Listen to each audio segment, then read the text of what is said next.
নমস্কার, আমি সোমা। আমার নতুন আরও একটা ব্লগে আপনাদের সবাইকে স্বাগতম। আশা করছি আপনারা সবাই সুস্থ ও সুন্দর আছেন। আজকে হচ্ছে রবিবার, আর এখন সকালের দিকটা, সকালবেলা স্নান টান সেরে নিয়েছি, একদম শাড়ি টাড়ি পরে নিয়েছি। তো কালকে বললাম এই শাড়িটা আমার ভাই দিয়েছে, তো সে শাড়িটা পরে নিয়েছি। আজকেই আমাদের বাড়িতে একটা ছোট্ট করে অনুষ্ঠান হবে, বাবা মায়ের মানে মৃত্যুবার্ষিকী করা হবে। এটা হচ্ছে 3 বছর চলছে। তো সবাই এসেছে বাড়িতে, অতিথি, সবটাই আপনাদের সঙ্গে শেয়ার করব। দেখতে থাকুন ভিডিওটা। তাহলে মা আজকে কি রান্না হচ্ছে? আজকে হবে পুঁই শাকের চচ্চড়ি, পটল, চিংড়ি, মাছের ঝাল, চাটনি, আর পাঁপড় মিষ্টি তো আছেই। বড়দি করছে পটল, আর মা হচ্ছে শাক। গতদিনে সন্ধেবেলা থেকে ঝড় বৃষ্টির কারণে কারেন্ট নেই, তো সেই জন্য ট্যাঙ্কেতে জল মোটামুটি পর্যাপ্ত পরিমাণে আছে, তাই আজকের দিনটা হয়ে যাবে। আজকে অনেক ফুল লাগবে, সেই জন্য ফুল তুলছি। এখনো এইগুলো তুলেছি, এখন ওই দিকে যাবো, যে ওই দিক থেকে তুলবো। প্রচুর রোদ আজকে। আজকের ওয়েদারটা বেশ সুন্দর। আর এই যে এইদিকে কাকিমা মাছ বাচ্ছে, চিংড়ি মাছ আর রুই মাছ। আর এদিকে বড়দি কুটনো কুটে একটু হাত ধুয়ে নিচ্ছে, আর এদিকে মেজদি রান্না বসিয়ে দিয়েছে। পটল আলুটা প্রথমে হবে, পটল চিংড়ি, তার পটলটা ভেজে নিচ্ছে। আর ওদিকে মা সব কুটনো টুটনো কুটছে এখনও, মানে কুটনো কোটা কমপ্লিট হয়নি মায়ের, সেই সকাল থেকে বসেছে কুটনো কুটতে। এদিকে চলছে মাছ ভাজার পর্ব।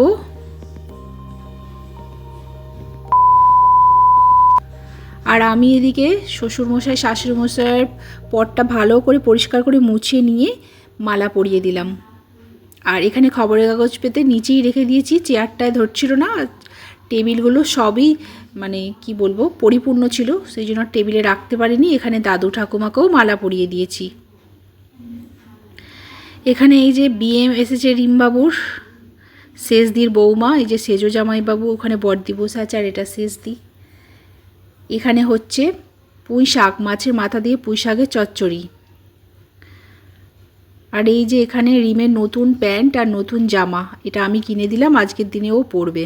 আর মেজদির এখানে পটল চিংড়ি রেডি। মেজদির ছবি তোলা একদম পছন্দ নয়, ছবি তোলা হয়ে যাচ্ছে বলে মাঝে মাঝে উঠে পড়ছে রান্না করতে করতে। আর এদিকে শ্বশুর শাশুড়ির সামনে মিষ্টি জল সব দেওয়া হয়ে গেছে। রিমবাবু স্নান টান সেরে নতুন ড্রেস পরে রেডি। কেমন লাগছে রিমবাবুকে এই ড্রেসটা পরতে? আর এখানে শ্রাদ্ধের কাজ শুরু হয়ে গেছে, ব্রাহ্মণ চলে এসেছে, আমিও জোগাড় করে দিলাম সব কিছু। তো স্নান টান সেরে উঠে ঠাকুরের জোগাড়ই করছিলাম। অনেক রকম জোগাড়জান্তি ছিল, ফুল তোলা থেকে শুরু করে সব কিছু, ফল ধোয়া, সব কিছু, ঠাকুরের বাসন ধোয়া, সব কিছু করেছি। তাই রান্নাবান্নার কাজে আমি যেতে পারিনি। আর এদিকে বসিয়েছি, একটাতে হচ্ছে নারায়ণের জন্য পায়েস, আর একটাতে হচ্ছে শ্বশুর শাশুড়ির জন্য যে পরমান্নটা রান্না করতে হয়, তো সেইটা। এদিকে আমাদের বাড়িতে নারায়ণ এসেছেন, তো ওনাকে সিংহাসনেই বসানো হয়েছে। আর ব্রাহ্মণ শ্রাদ্ধের কাজ শুরু করে দিয়েছেন। অমরবাবু ওইদিকে একটা পাটের কাপড় আর উড়ুনি গায়ে দিয়ে শ্রাদ্ধের কাজ করতে বসেছেন। আর এদিকে রান্না হয়ে গেছে রুই মাছের সর্ষে বাটা, কালারটা কিন্তু দারুণ এসছে। আর এদিকে হচ্ছে আমের চাটনি। তো এই যে এখানে আমের চাটনি রেডি, একদম মিষ্টি মিষ্টি আমের চাটনি। আর আমি করছি নারায়ণের জন্য পায়েস। এখানে আমি অনেকটা পরিমাণেই পায়েস রান্না করছি নারায়ণের জন্য, কেননা নারায়ণের প্রসাদ হিসেবে আমাদের বাড়ির সকল অতিথি একটু একটু করে খাবে, তো সেই জন্যই আর কি। আর এতে আমি অল্প করে কাজু আর কিশমিশ উপর থেকে ছড়িয়ে দেব। আর এই যে আমাদের নারায়ণ, তো আমাদের নারায়ণের নাম হচ্ছে শীতল নারায়ণ। আর রিমবাবু মাঝে মাঝে আসছে ক্যামেরার সামনে। আর এদিকে কাজ এখনও চলছে, সবাই বসে বসে কাজ দেখছে। এখন চলছে খাওয়া দাওয়ার পর্ব, তো সবাই বাড়িতেই বসে সবাই মিলেই খাওয়া হয়ে যাচ্ছে। আর এই ডাইনিংটাতেই সবাই মিলে মানে ধরে গেছে অনেকটাই, যেহেতু বড়, তো সবাই মিলেই মানে এক এক করে খেয়ে নিয়েছি। প্রথমে বাচ্চাগুলো আর জামাইবাবু ওরা সব বসেছিল, ব্রাহ্মণ বসেছিল, আর তারপর আমরা মেয়েরা। আর কি কি রান্না বান্না হয়েছে সবই তো বলে দিলাম। আমি লাস্টে অবশ্য পাঁপড়টা ভেজে নিয়েছিলাম, আর তারপরে এই যে মিষ্টি, রসগোল্লা আর পান্তুয়া। 2000 years later. তো ফ্রেন্ডস, শুভ সন্ধ্যা। আর সন্ধ্যাবেলা আমি সাজুগুজু করে নিয়েছি, পরে নিয়েছি মায়ের শাড়ি।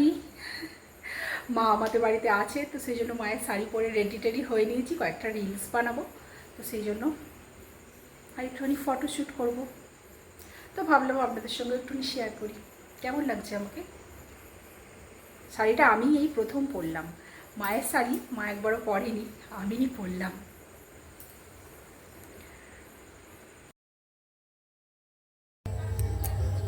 তো এখন ওই 6টা বাজে, আর একটুখানি ছাদে এলাম।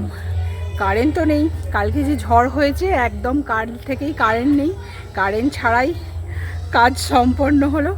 তো বাবা মায়ের কাজ সম্পন্ন হওয়ার পর সবাই মিলে তো খাওয়া দাওয়া করতে বসেই ছিলাম।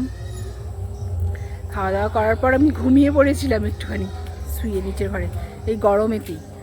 আর তারপর হচ্ছে ননদরা এক একে বাড়ি গেল। ভাগনা, দুটো ভাগনা এসেছিলো, বাড়ি গেল।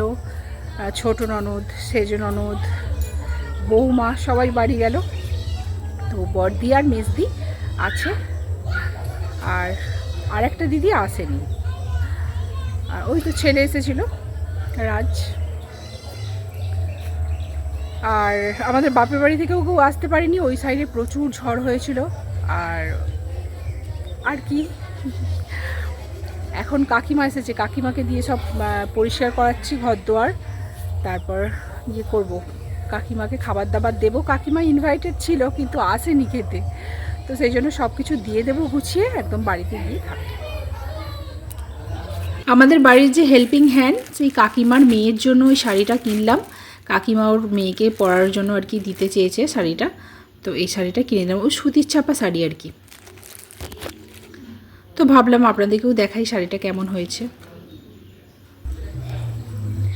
কারেন্ট তো নেই, তাই আর ভিডিওটা কন্টিনিউ করতে পারবো না কি জানি না। তো ভাবলাম এখানে এন্ড করে দিই ভিডিওটা। যদি ভালো লাগে অবশ্যই লাইক, শেয়ার, কমেন্ট করে চ্যানেলটাকে সাবস্ক্রাইব করতে ভুলবেন না। ফেসবুক পেজ থেকে দেখলে ফলো করে নেবেন।